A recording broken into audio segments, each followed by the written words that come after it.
quando nós lemos a Bíblia de uma forma linear, começando lá no Gênesis, e tem gente que faz isso todo ano, e eu admiro porque eu nunca consegui fazer um ano bíblico, começar e terminar, começar em Gênesis e terminar lá no Apocalipse. Mas as pessoas que fizeram isso, irmãos, talvez ali na primeira vez se depararam com algumas coisas um pouco estranhas. E para falar do Espírito Santo na vida de João, vocês não estranhem. Eu vou começar lá atrás, mas lá atrás mesmo, pastor. Daí vou conduzindo até que nós chegamos aqui em João. Porém, vai ser apenas uma pincelada, porque temos pouco tempo. Queria eu ter mais tempo para tratar apenas dessa introdução, porque é muito rico, irmãos, esse assunto aqui que introduz a mensagem. Mas hoje, o foco principal é o Espírito Santo na vida de João. Mas vamos lá, quando nós lemos a Bíblia de forma linear, terminando ali o Antigo Testamento e iniciando o Novo Testamento, nós encontramos alguns termos, irmãos, que são estranhos para o leitor iniciante da Bíblia. Palavras que o escritor ali dos Evangelhos, Mateus, Marcos, Lucas e João, apresentam essas palavras como se nós estivéssemos já habituados com aquilo. Por isso que não há uma preocupação em explicá-las, a origem, o conceito ou o que significa. Essas palavras eu separei algumas para falar aqui para vocês. São elas: fariseu, saduceu, sinédrio, sinagoga e outros termos, irmãos, que vocês podem procurar no Antigo Testamento, não aparece em parte nenhuma. No Antigo Testamento não havia sinagoga, nem fariseu, nem saduceu. Mas de repente chega no Novo Testamento, esses termos são nos apresentados e não há explicação sobre a origem. E isso me despertou o interesse, irmãos, com a origem. Aonde começou esses grupos religiosos, políticos religiosos, fariseus e saduceus? As sinagogas começaram em que momento da história? E pesquisando, irmãos, a história começa lá atrás, logo que termina o cativeiro babilônico, templo, e começam a adorar e servir a Deus outra vez. Nessa época aparece ali Esdras, Neemias, temos ali os escritos no Antigo Testamento, o livro de Esdras, o livro de Neemias. O povo começou a se voltar mais para Deus, então houve também um interesse pela história que antecedia o cativeiro babilônico. Então nós já tínhamos ali os livros de 1ª e 2ª Reis, mas eles reescreveram essas histórias. Então nós ganhamos 2 novos livros, que são os livros de 1ª e 2ª Crônicas, contando a história do povo de Israel, o que aconteceu que levou eles ao cativeiro, e agora eles foram restaurados outra vez à sua terra. E o tempo vai passando, nós temos ali também o livro de Esther, que é pós o cativeiro babilônico, e Deus envia alguns profetas, que são eles, o profeta Ageu, Zacarias e Malaquias. O profeta Malaquias foi o último profeta enviado por Deus no Antigo Testamento. E ele termina o seu ministério profético lá no capítulo 4, no versículo 4, orientando o povo para que se apegasse à lei de Moisés, para que o povo se voltasse para Deus. E a partir disso, irmãos, a partir desse evento, parece que os céus se fecham. E Deus não fala mais através de profetas para o povo. Inicia-se então o que os teólogos chamam de período interbíblico, ou período intertestamentário. É aquela página em branco que tem entre o Antigo e o Novo Testamento. E dentro dessa página em branco, irmãos, aconteceu muito, mas muito do agir de Deus na história do mundo. Não é que Deus estava em silêncio e inerte, sem fazer nada. E aqui já fica a primeira reflexão para nós nesta noite. Às vezes o silêncio de Deus é apenas um sinal de que Ele está trabalhando nos bastidores, e coisa muito maior está prestes a acontecer. Deus tinha mudado, irmãos, a sua forma de falar com o povo. Agora, a preocupação não era mais de enviar profetas e mais profetas e mais profetas. Era a hora do povo aprender a se guiar e se direcionar pela palavra que já tinha sido revelada. Nesse momento da história, Deus começa a agir ali em um macro, irmãos. Trabalhando no mundo, preparando o planeta inteiro para receber o Messias. É neste contexto, e nós estudamos na escola a história de Alexandre o Grande, que vem conquistando tudo, expandindo o seu império. Mas, em um segundo plano, irmãos, eu vejo o agir de Deus preparando o mundo. Porque qual foi o feito maior de Alexandre o Grande? Divulgar a cultura grega e a língua grega para todo o mundo conhecido ali na época. Com isso, Deus estava preparando o cenário, irmãos, de uma língua meio que universal para já revelar a sua palavra, não agora exclusiva para os judeus, mas para o mundo inteiro. O tempo vai passando. Nesse período ali ainda, de Alexandre o Grande, se reúne 70 sábios judeus. E eles traduzem o Antigo Testamento para a língua grega. O Antigo Testamento, que antes era estava escrito apenas em hebraico e aramaico, agora eles compilam tudo, irmãos, para a língua grega. Com isso, o povo judeu que estavam espalhados por todo o canto do mundo, agora eles tinham acesso às leis de Deus na língua mundial, na língua universal, que era o idioma grego. Veja, Deus agindo na história, preparando o mundo, preparando o coração das pessoas para receber o Evangelho. Esses judeus que tinham sido espalhados através da perseguição, agora eles tinham contato outra vez com a palavra de Deus. E tendo esse contato com a palavra de Deus, o que acontece? O Espírito Santo começa a agir e trabalhar nos corações e desperta na vida deles o interesse em orar, a meditar na palavra e buscar mais a Deus e adorar a Deus. Mas como eles iam fazer isso se estavam longe do templo? É neste contexto, irmãos, que eles se reúnem nas casas e começam a orar e buscar o Senhor. Essas casas de oração recebeu o nome de sinagoga. E aonde que tinha um judeu, tinha uma sinagoga, tinha uma casa de oração, um local onde eles se reuniam ainda de longe do templo, mas para adorar e meditar na lei do Senhor. Veja como que, mesmo através do sofrimento, da diáspora, das perseguições, o Espírito Santo estava agindo, preparando o mundo para receber o Evangelho. Mas o tempo vai passando, até que chega, irmãos, o domínio de um homem muito cruel, o domínio dos Seleucidas. E através de Antíoco Epifânio IV, que foi um homem terrível, irmãos, ele veio com tudo para cima dos judeus, querendo aniquilar a religião judaica. E o objetivo dele era impedir que os judeus guardassem o sábado e que continuassem fazendo abstinência de alimentos imundos que Deus tinha proibido. Esse homem cruel, irmãos, Antíoco Epifânio, nós temos conhecimento desses registros através de livros históricos, não são livros inspirados que foram escritos nesse período interbíblico. Porque, lembra como eu falei no início?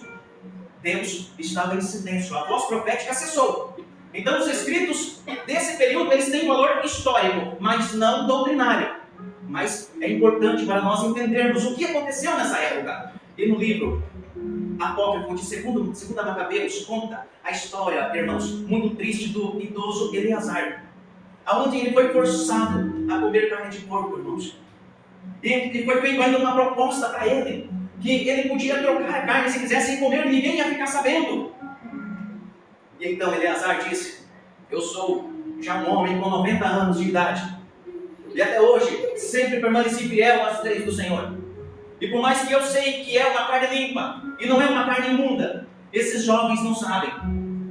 E dizendo que não iria cometer tamanha crueldade, não iria pecar contra Deus. E foi morto. Este homem cruel, chamado Antíoco Epifânio, ele profanou o templo, irmãos, oferecendo sacrifício de porco lá no templo.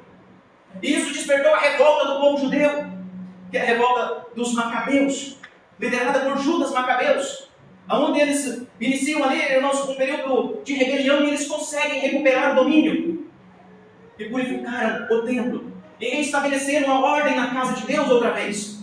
Nesse período, eles estão ali se organizando, surgem os partidos políticos e religiosos. É nesse contexto que surge, então, irmãos, ali os saduceus e fariseus. Os saduceus eram aqueles mais ricos, mais próximos dos reis. Já os fariseus eram aqueles que zelavam pela lei de Deus.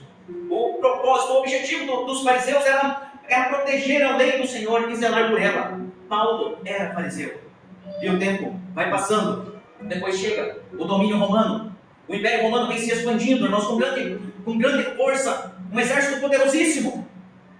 E o destaque principal ali dos romanos foi construir uma boa infraestrutura. Então os romanos construíram muitas estradas pavimentadas, irmãos, estradas boas, facilitando a comunicação e as viagens entre os centros mais importantes do mundo da época. Já ouviu aquele ditado que todos os caminhos levam a Roma? Foi porque ali, na época do domínio romano, foi construído uma grande rede rodoviária, com estradas pavimentadas para todas as direções. Essas estradas, irmãos, que seria usada depois pelos apóstolos para levar o Evangelho, que começaria lá em Jerusalém e chegaria até os confins da terra. E o tempo vai passando. Vocês perceberam como que naquela página em branco, ali entre o Antigo e o Novo Testamento, onde parecia que Deus estava em silêncio, perceba, irmãos, o tanto que Ele trabalhou preparando o mundo para receber o Messias. Pois é, agora, com o cenário já pronto, o povo com o coração ansioso para receber, tendo cada vez mais e mais interesse pelas coisas de Deus, o mundo com um idioma meio que universal, era a hora de terminar o silêncio profético e voltar a falar com os homens. É neste cenário que nós lemos lá no início do Evangelho de Lucas, onde tinha um homem idoso chamado Zacarias, casado com uma mulher também idosa chamada Isabel. E ele está lá no templo oferecendo os seus sacrifícios, quando de repente ele é surpreendido pela visita do anjo Gabriel, o qual fala que ele iria ter um filho na velhice. Este filho seria chamado de João. Mas não é ainda o João evangelista, é o João aquele que batizava, aquele que veio como sendo a voz que clama no deserto, aquele que veio para preparar o caminho para a chegada do Messias. Esse João, ele inicia ali, irmãos, pregando, anunciando uma mensagem de arrependimento e chamando o povo para que se voltassem para Deus, porque viria alguém que era muito mais poderoso que ele, do qual ele não seria digno nem de desatar as sandálias dos pés. Este era Jesus, irmãos, o qual ele o batizou. E após Jesus ter sido batizado, ele é enviado pelo Espírito Santo para o deserto para ser tentado. E ao retornar, irmãos, ali 40 dias após a tentação lá no deserto e ter resistido e vencido tudo, Jesus inicia o seu ministério. Mas para iniciar o seu ministério ele precisava de pessoas. Então ele sai chamando cidadãos comuns, pessoas simples, irmãos. E lá está ele, passando à beira do mar da Galileia, e ele vê ali um barco com alguns pescadores. Então ele lança o convite dizendo: venham e sigam-me. E neste cenário vem Tiago e João, filhos de Zebedeu. Estes irmãos aqui, Tiago e João, que eram irmãos, eles abandonam ali o empreendimento da família. Diz a Bíblia que eles deixam o pai com os funcionários lá no barco, abandonam tudo para seguir a Jesus. Este João, irmãos, que Jesus escolheu, tinha tudo para dar errado. Foi uma escolha, talvez assim, do ponto de vista estratégico, humano, nos dias de hoje, se tivéssemos nós, por exemplo, quem está num cargo de RH e precisa contratar um funcionário, alguém para ocupar um cargo de confiança, talvez não escolheria João e Tiago. Não havia motivo nenhum para que Jesus os escolhesse, bem como eu e você. Não havia motivo nenhum em nós para que Jesus nos escolhesse, mas mesmo assim Ele quis, irmãos. Ele se doou por nós, pelo nosso resgate. Ele se entregou na cruz. Não merecíamos, mas Ele quis nos comprar para fazer de nós um povo dele. Amém. Esse João, ele era uma pessoa de comportamento um pouco complicado. Jesus o apelida até, ele e Tiago, que eram irmãos de Boanerges, ou filhos do trovão, em razão do comportamento um pouco acalorado que eles tinham. João, certa vez, irmãos, quando ele encontra com um grupo de pessoas que estavam expulsando demônios, pelo simples motivo daquelas pessoas não fazerem parte do grupo deles, ele tenta impedi-los e fala até para Jesus, que tentou impedir aquelas pessoas de continuar expulsando o demônio, porque não faziam parte da nossa panelinha. E então Jesus o repreende, dizendo que não deveria ter feito isso, porque aqueles que não é contra nós, é por nós.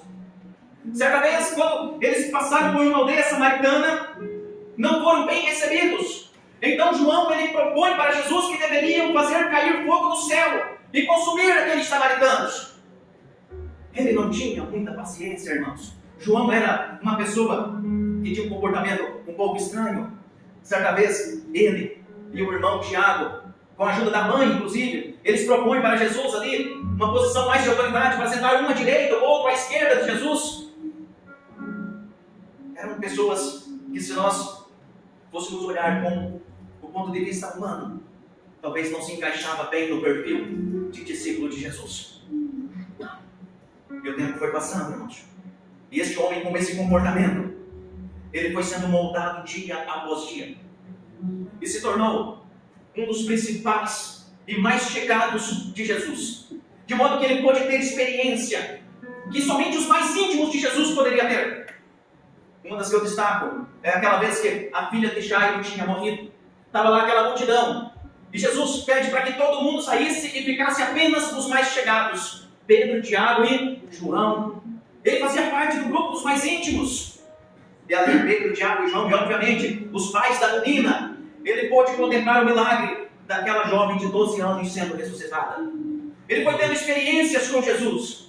E a cada dia que ele passava junto com o Mestre, o Espírito Santo ia agindo de uma forma sutil, moldando o caráter dele. Ele estava ali no momento da transfiguração de Jesus. Lá no Getsemane, ele também estava presente. E no momento da crucificação, irmãos, quando todo mundo fugiu, Jesus olha lá de cima do madeiro e ele vê ali um grupo com as mulheres, mas João estava ali presente. João não fugiu. E então ele confia a João os cuidados da sua mãe Maria. Ele fala: mulher, eis aí o teu filho, eis aí a tua mãe, cuide dela. E a Bíblia diz que daquele dia em diante João cuidou de Maria como se fosse mãe dele. João aprendeu a perseverar, irmãos. Veja como que o Espírito Santo foi moldando o caráter deste filho do trovão e dando a ele consistência. Ali no momento da cruz, Jesus, ele é morto, mas passado, irmãos, 3 dias, acontece algo extraordinário. O túmulo é aberto sem a intervenção de mãos humanas. Jesus ressuscitou. Amém. E a igreja inicia o seu ministério. João estava lá, orando pela vinda do Espírito Santo. Quando nós lemos, irmãos, esse texto no capítulo 16, no versículo 8, quando ele escreve: e quando ele vier, isso já aconteceu, porque ele já veio. O Espírito Santo já veio, irmãos, e está aqui entre nós, agindo entre nós, nos moldando, agindo de uma forma sutil e contínua. Glória a Deus. Obrigado, presbítero. A igreja inicia, irmãos, cheio de poder e de autoridade. Aleluia. João, ele não tinha a preocupação de ser o protagonista. O Espírito Santo foi moldando o caráter daquele homem que queria sentar à direita de Jesus. E ele se conformou em estar ali em um segundo plano, junto com Pedro. A igreja inicia cheia de poder e autoridade. Lá no dia de Pentecostes, todos eles recebem o Espírito Santo. Depois, inicia ali, irmãos, uma grande manifestação de poder. Está lá Pedro e João na porta do templo, onde eles encontram aquele aleijado. Então Pedro toma a palavra e diz: nós não temos ouro nem prata, mas o que temos nós te damos, levanta e anda, em nome de Jesus o Nazareno. João estava lá junto com Pedro. Ele participou desse milagre, irmãos. E vai passando. Grandes prodígios acontecendo. Eles cheios de coragem. Era poder vindo e acontecendo na vida deles de todo lado. Mas as perseguições também. Neste momento, a Bíblia nos narra a história de que Herodes decide intensificar a perseguição contra os cristãos. E Tiago é preso. O Tiago, o irmão de João, é preso. E neste mesmo contexto, Pedro também foi preso, irmãos. Mas veja que interessante. Tiago foi morto à espada. E Pedro, Deus enviou um anjo para ir lá na cadeia e soltar o Pedro e colocá-lo em liberdade. Irmãos, eu não sei o que passa na cabeça de vocês quando lê essa história. Mas comigo, eu fico assim um pouco confuso, porque se fosse eu ali no lugar de João, irmãos, é só o Espírito Santo para dar consolo, para entender os propósitos de Deus e aceitar mesmo que não entenda no primeiro momento, mas é aceitar que os propósitos de Deus são maiores do que o nosso. Vocês acham que não passou pela cabeça de João a ideia do tipo: poxa vida, por que libertou o Pedro e já o meu irmão foi transpassado pela espada? Mas o Espírito Santo transformou aquele homem impulsivo, extremista, que tinha saído do barco e passado a seguir Jesus. Aquele homem não existe mais, agora existe um novo João transformado e cheio do Espírito Santo. Amém. Mas essa transformação, ela não aconteceu do dia para a noite. Foi uma ação contínua do Espírito Santo. Amém. Que dia após dia foi moldando o caráter dele. E fazendo daquele que queria que caísse fogo do céu para consumir os samaritanos, que agora participasse do Pentecoste samaritano. Diz a Bíblia, está lá em Atos capítulo 8, a partir do versículo 14, irmãos, que quando chegou o Evangelho ali em Samaria, a igreja envia Pedro e João para lá. E eles impõem as mãos sobre os samaritanos e eles recebem o Espírito Santo. Parece que não é a mesma pessoa, não é? Vocês perceberam como que muda a natureza de mudar água para o vinho, mas não de forma instantânea, gradativa, dia após dia. Aquele que não tinha paciência, que era estupim curto, se transforma no discípulo do amor. Por mais que nós não vemos, o O Espírito Santo está agindo, está transformando, está moldando o nosso caráter. Por mais que você não perceba, o Espírito Santo está agindo na tua vida, na vida dos teus filhos, na vida da minha filha, Kemily. Eu tenho certeza que, por mais que eu às vezes não veja, às vezes até comento com o pastor, ora pela Kemily, eu sei que o Espírito Santo está agindo na vida dela, e que dia após dia, irmãos, ele vai preparando e cumprindo com os propósitos dele. Esse João, e aqui eu parto para a nossa conclusão, todos os discípulos, todos os apóstolos foram martirizados e morreram assassinados. João também era para ter sido. Tertuliano, irmãos, foi um historiador lá do segundo século. Ele conta uma história de que colocaram João em um tacho de azeite fervente para que ele morresse dessa forma cruel. Mas ao mergulhar o apóstolo João no azeite fervente, ao tirá-lo, pensando que talvez ia subir apenas o cadáver, João estava ileso. Amém. E diz ainda, irmãos, que ele relata dizendo que o azeite que tinha dentro dele era muito mais quente do que o azeite daquele tacho. Ele estava falando do azeite do Espírito Santo de Deus. Glória a Deus. Com isso, além de seus carrascos, entenderam que João era um homem amaldiçoado pelos deuses e que não deveria ser morto por nenhum ser humano, e que tinha que isolá-lo, deixá-lo isolado em um canto para morrer de forma natural ou pelos deuses, conforme a mitologia deles. E então eles levam João e colocam lá na ilha de Patmos. E lá na ilha de Patmos, onde João é deixado, ele tem um contato íntimo com o Espírito Santo. E ele recebe ali, irmãos, a revelação do Apocalipse. E nós temos acesso a informações detalhadas de como é o céu, através deste homem que foi transformado pelo Espírito Santo de Deus.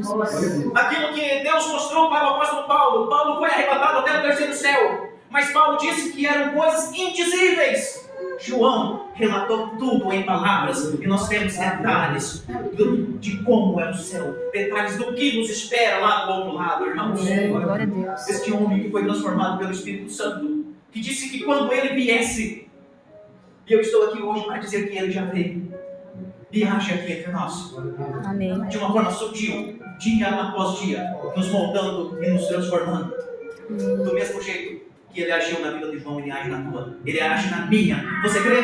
Amém. Ainda que não vemos, temos certeza que ele está agindo na igreja, conduzindo conforme os propósitos dele. Se você crê, coloque-se em pé, nós vamos orar agora. Vamos clamar a ele. Vamos dizer: Espírito Santo, eu sei que tu está agindo na minha vida. E se você tem dúvida, peça a ele mais certeza. Dizendo: Espírito Santo, eu quero ter essa certeza que tu está agindo na minha vida. Porque o pregador falou, porém, às vezes eu não acredito muito. Peça para que ele te transforme, que ele te convença. Ele age ainda. O João disse no passado, prevendo no futuro quando ele viesse, mas esse futuro já chegou e ele já veio e está aqui entre nós. E é a ele que nós falamos, irmãos, dizendo: Senhor Deus Todo-Poderoso Pai, nós falamos a Ti, ó Pai, sobre a Tua igreja, pela vida da Tua igreja, Senhor Jesus. Pedimos uma ação contínua e poderosa do Espírito Santo nos nossos dias, sobre essa geração, que nós venhamos a sermos cheios, que Tu nos use de uma forma poderosa, que nós venhamos a transbordar, Senhor Jesus. Nós pedimos porção comprada do Teu Espírito para essa nova geração. Nos encha de poder, de autoridade, distribua os dons, ó Deus, para capacitar o Teu povo, dons de cura, dons de profecia. Ó Senhor Jesus, que o Espírito Santo age nos convencendo do pecado, da justiça e do juízo, nos moldando, nos transformando, tornando-nos pessoas mais sábias para Te servir, para Te adorar e Te louvar, Senhor Jesus. Cuida, ó Pai, da Tua igreja. O Espírito Santo haja na nossa vida no decorrer dessa semana de uma forma mais intensa, e que nós possamos ver e testemunhar, ó Deus, o Teu agir na nossa vida. É o que pedimos em nome de Jesus. Amém. Glória a Deus. Amém. Glória a Deus, irmãos. Eu agradeço a oportunidade.